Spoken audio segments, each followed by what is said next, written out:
The night sky burns red. The Heartland barn, a place that held 1,000 memories, stands swallowed by fire. The crackle of flames replaces the calm hum of ranch life. And in the middle of it all, Jack Bartlett stands frozen, eyes wide, heart heavy. For a man who's faced loss, grief, and change, this is different. This is his life, his legacy, his home, burning to the ground. It started like any other quiet night on the ranch. The horses were calm, the wind carried the scent of hay, and Jack had just locked the barn door after his usual evening check. He'd done it for decades, that simple routine that gave him peace. But that night, something felt off. A faint spark, a strange smell, a silence that didn't sit right. By the time the first flicker of orange lit up the darkness, it was already too late.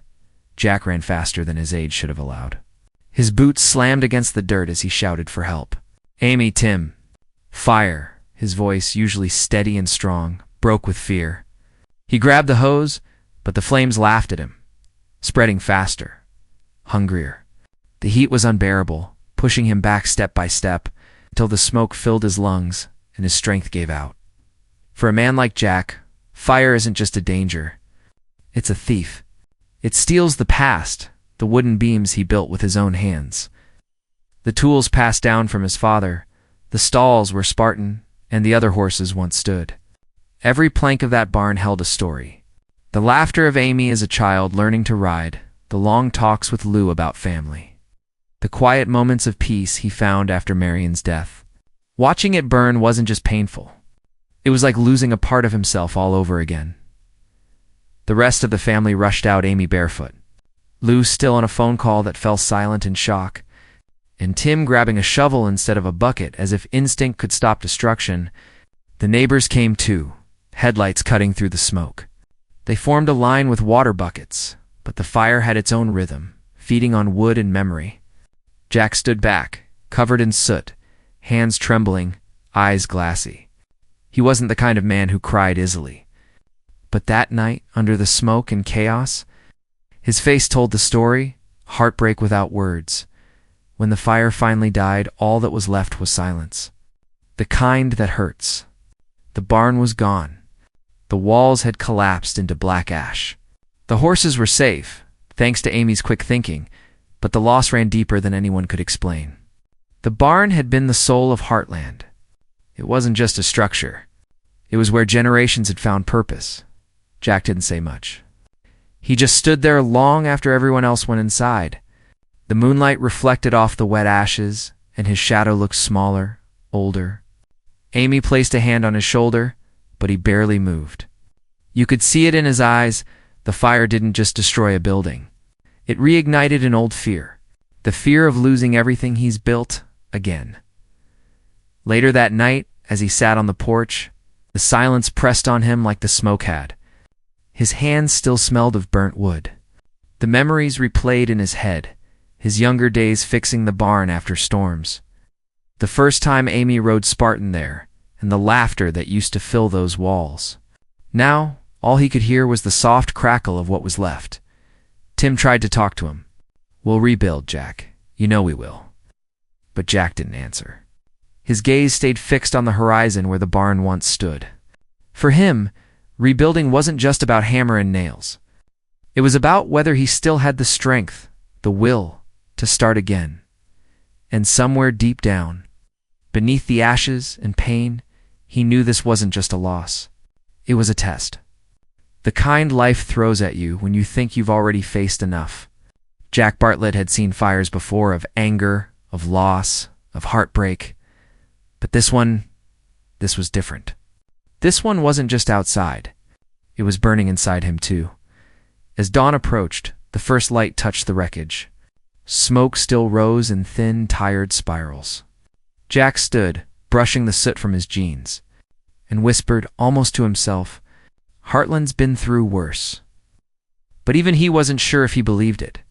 This was the beginning of a new kind of battle for Jack, not against fire or time, but against doubt. The kind of doubt that creeps in when the world you built starts to crumble, and all you can do is decide whether to rebuild or walk away. Morning came, but it didn't feel like morning. The sun rose over Heartland, soft and golden, yet everything it touched looked broken. Smoke still lingered in the air, clinging to the fences and the fields. The fire was out, but the damage had just begun, not to the ranch, but to Jack. He sat on the porch, hat low over his eyes, a mug of cold coffee in his hands. He hadn't slept. The night had been long, filled with memories that wouldn't leave him alone. Every time he closed his eyes, he saw flames swallowing the barn again. The sound of crackling wood still echoed in his head, like a cruel reminder. For everyone else, the fire was an accident. For Jack, it felt like failure. All his life, Jack had been the strong one, the man who held the family together when everyone else fell apart. When Marion died, he was there for Amy. When Tim lost himself, Jack gave him a reason to stand again. But now, sitting there with ash on his boots, he wondered who would hold him up. The truth was, Jack wasn't afraid of losing a building. He was afraid of what the loss meant. That maybe he wasn't the unshakable man he used to be. Amy walked up quietly, her voice soft. "Grandpa, you should rest." He didn't look at her, just kept his eyes on the horizon. "Can't rest when there's nothing left to wake up to," he said. His tone wasn't angry. It was tired. The kind of tired that comes from carrying the weight of too many years. Amy didn't push. She knew when silence spoke louder than words. Later that day, the family gathered by what was left of the barn. Lou was already making plans, calling contractors, trying to move forward. Tim paced, frustrated with himself for not checking the wiring sooner. But Jack stood apart, watching them like a man watching a play he didn't belong in anymore. His face was calm, but his eyes told the truth. He was lost. He walked through the blackened remains, slowly, like he was afraid to disturb the ashes. His boot nudged a half-burned plank, one he remembered nailing into place 20 years ago. He picked it up, brushed the soot away, and for a moment you could see the old Jack, proud, stubborn, full of fire. But it faded just as quickly. He set the wood down gently, like saying goodbye to an old friend. That night he sat alone in the living room. The fire in the fireplace flickered, small and safe, but he couldn't look at it without feeling uneasy. His reflection in the glass looked older than usual, and for the first time, he saw something he'd never admitted before: fear. Not of death, not of pain, but of fading away. The ranch had always been his purpose. Every nail, every fence, every sunrise had been proof that he was still useful. Now, with part of it gone, he wasn't sure what he had left to give. He picked up an old photo from the shelf. Marion, young and smiling beside the old barn. He ran a thumb across her face, and for a second his eyes softened. "You'd tell me to get up and get on with it, wouldn't you?" he muttered. "Always did." But her smile in the picture didn't answer. The door creaked open behind him. It was Tim. He stood awkwardly, hat in hand. "You shouldn't blame yourself, Jack. These things happen." Jack didn't turn around. "Not on my watch," he said quietly.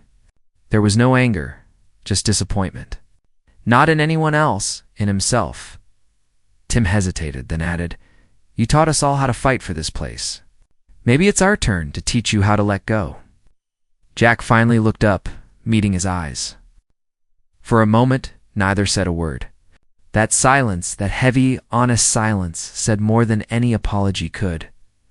Later, when everyone had gone to bed, Jack stepped outside again. The night was quiet, the stars back where they belonged. He stood where the barn used to be, boots sinking slightly into the ash. He knelt down, grabbed a handful of the black dust, and let it slip through his fingers. It drifted away on the wind, gone, but still there in the air. That's when it hit him. Maybe that's what legacy really is. Not the things you build, but what you leave behind in the hearts of others. He straightened up, his breath steady for the first time since the fire. The barn was gone, yes. But Amy was still here. Lou, Tim, the grandkids, all of them carried a piece of Heartland inside them. Maybe the ranch wasn't just wood and fences after all. Maybe it was something that could never really burn. As he turned to walk back to the house, the first hint of peace crossed his face. The pain was still there, but so was something else. A small spark, buried deep, refusing to go out. Jack Bartlett wasn't done yet. Not by a long shot asterisk, the fire didn't just tear down the barn. It cracked something inside the family. For years, Heartland had been built on unspoken strength. Everyone had their role, their rhythm. Jack led with quiet wisdom. Amy carried the spirit of the ranch. Lou kept everything running. And Tim, well, he tried in his own complicated way, but now that balance was gone. The fire had exposed something they'd all ignored for too long, the weight of leaning too much on Jack. The morning after, the kitchen felt heavy. No one said it, but they were walking on eggshells. Lou tried to bring normalcy, setting coffee cups and plates, her voice too cheerful to be real. "We'll get insurance sorted today." "I already called the company." Amy nodded, eyes down, stirring her tea without really drinking it. Tim leaned against the counter, arms crossed, avoiding eye contact with everyone. Jack sat at the table, quiet as stone. It wasn't anger that filled the room, it was confusion. They all wanted to fix things, but they didn't know where to start. Jack had always been the one with answers, but now he barely spoke. When Amy asked, "Should we start clearing the debris today?" he just said, "Do what you think's best." That sentence, small and simple, felt wrong coming from him. Jack Bartlett had never been unsure of what to do. Lou watched him carefully. She'd seen that look before years ago, after Marion's death. That faraway stare that meant he wasn't here, not really. He was somewhere deep in his own thoughts, trying to hold the world together from the inside. Lou tried to fill the silence with plans, contractors. Clean up, rebuilding, but it only made Jack quieter. Tim, on the other hand, didn't do silence. "We can't just sit around waiting for him to snap out of it," he said, voice low but sharp. Amy glared at him. "He lost everything last night, Tim," he shot back. "We all did." The argument built like a storm, not loud but charged. Lou stepped in, as usual. "Enough. We can't turn on each other. That's not how we get through this." But they all knew she was really talking to herself. That afternoon, Amy went out to the remains of the barn. The air was cooler, but the smell of ash still clung to everything. She started clearing debris, small pieces at first, boards and nails, little things that made her feel like she was doing something. Tim joined her silently, shovel in hand. They didn't talk much, just worked side by side, sweat mixing with soot. Sometimes rebuilding starts like that, not with speeches. Lou came out later with lunch and a clipboard full of notes. She started listing what they'd lost. Tools, feed, saddles, hay storage. Each word sounded heavier than the last. "We'll replace it all," she said, more to convince herself than them. Amy nodded, but Tim just kept digging. None of them noticed Jack standing by the fence, watching. He wasn't angry. He was proud and guilty. Proud that his family didn't fall apart. Guilty that they had to carry the burden he thought was his alone. Watching Amy haul broken boards and Lou make plans reminded him of something Marion once said. "You don't raise strong women by protecting them from hard things. You let them fight their own fires." That night, the family sat together for dinner, exhausted. The mood was different, quieter, but steadier. Amy told Jack they'd cleared most of the east side. Lou mentioned she'd found a contractor who used to work with Jack years ago. Even Tim, gruff as ever, admitted it's not as bad as it looks. "We'll get there." Jack looked around the table. The light from the lamp hit their faces, tired, smudged with ash, but determined. For the first time since the fire, something inside him shifted. He realized that Heartland wasn't surviving because of him anymore. It was surviving because of them. He set his fork down and spoke softly. "You're all doing good. Better than I could have hoped." The room went still. Compliments didn't come easily from Jack Bartlett. Lou smiled faintly. Amy reached for his hand. "We learned from the best," she said. There was no grand speech, no music swelling in the background, just a quiet moment that felt like healing. For years, Jack had been the anchor, the one everyone leaned on. Now, for the first time, he let himself lean back. Later, when everyone had gone to bed, he walked back to the porch. The stars above Heartland looked brighter that night, as if the sky itself was giving the ranch a second chance. He could still see the outline of the barn in his mind, but it didn't hurt as much. He whispered into the night, "We'll build again. Together this time." And maybe that was the point all along, that family isn't just about who carries the weight, but how they share it when the fire comes. The first rain after the fire came quietly soft, patient, washing over the blackened soil like the land itself was trying to heal. Jack stood at the edge of the ruins, coat pulled tight against the drizzle. Drops hit the ash and turned it to dark mud, the smell of smoke still strong in the air. But there was something different about this morning. The silence no longer felt empty. It felt ready. For days, he'd been walking past the wreckage, unable to face it. But now, with the rain falling and the world around him slowly coming back to life, Jack finally stepped forward. His boots sank into the wet ground, every step heavy but sure. He stopped where the old barn door used to stand. All that remained were charred posts and a faint outline in the dirt. That spot had seen decades of beginnings. Colts born, storms weathered, goodbyes whispered.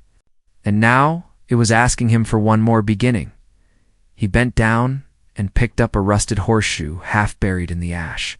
It was blackened, but not broken. He turned it over in his hand, the curve fitting perfectly into his palm. "Still got some luck left in you?" he said quietly. Maybe he was talking to the horseshoe. Maybe he was talking to himself. Behind him, Amy's voice broke through the rain. "I thought I'd find you out here." She walked up, hair damp, holding 2 cups of coffee. She handed one to him, her eyes searching his face.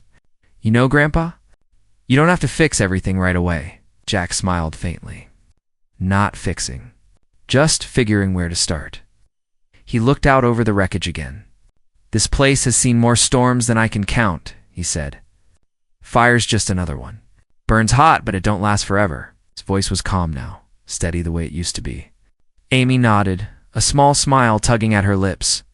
For the first time in weeks, she saw a spark of the old Jack, the man who built Heartland out of sheer will and love, by afternoon. Jack was back in his workshop. The rain had stopped, leaving the ranch smelling clean and new. He pulled out old tools, the hammer his father used, the tape measure that had been Marion's favorite. Each one carried a story, and he held them like memories that never burned. When Tim walked in, he froze for a second, watching Jack work. "Didn't think you'd be back at it this soon," Tim said. Jack shrugged. "Can't let the land think it beat me." Tim chuckled softly. "You never change." Jack looked up, meeting his eyes. "Maybe that's the problem. Maybe it's time I do." It was a small line, but it carried weight. The kind of quiet wisdom Jack had earned through loss and love. Over the next few days, the ranch began to buzz again. Amy handled the horses, Lou worked on logistics, and Tim hauled lumber. Jack, though still slower than before, directed with purpose. There was a new kind of rhythm between them, less about hierarchy, more about unity. It wasn't Jack's ranch anymore. It was their ranch. One afternoon, as they raised the first beam of the new barn, everyone stopped to watch it lift into place. The wood gleamed in the sunlight, golden and fresh. Jack stood a few feet back, his eyes wet, not from sadness, but from something deeper. Pride. Amy looked over and said, "We're really doing it." Jack nodded, voice rough. "We sure are." That evening, after the others went inside, Jack stayed behind. The frame of the new barn cast long shadows across the field. He walked slowly around it, running his hand along the new wood. "You'll stand longer than I will," he whispered. "That's how it's supposed to be." The fire had taken more than wood and walls. It had stripped away everything he thought defined him. But what was left was something stronger. He finally understood that legacy isn't about what you leave behind. It's about what you build while you're still here, as the sun dipped low. Jack picked up his guitar, the same one he hadn't touched since Marion died. He sat on the porch playing a soft, uneven tune. His voice cracked when he sang the first few words, but it didn't matter. The ranch was quiet. The air still smelled faintly of smoke, and yet somehow felt whole again. Inside the house, Amy stopped to listen. Lou smiled. Even Tim paused, mid-sentence. That sound, Jack singing again, meant the fire hadn't won, out on the porch. As the last light faded, Jack leaned back and whispered, "Heartland still standing." And for the first time in a long time, he believed it. Asterisk, the new barn didn't rise overnight. It came together one nail at a time, one early morning and late evening after another. The smell of fresh wood replaced the smoke, and sawdust settled where ashes once lay. For everyone else, it was progress. For Jack, it was something deeper, a slow, quiet redemption. But even as the walls went up, Jack couldn't ignore what the fire had taken from him. Not the barn itself, but the certainty that he could protect everything he loved. That kind of loss doesn't heal just because you rebuild. It lingers, showing up in small ways, a hesitation before lighting the fireplace, a pause before walking too close to the lantern. The world looked the same, but it felt fragile now. Amy noticed it first. She'd catch him standing by the paddock longer than usual, eyes distant, lost in thought.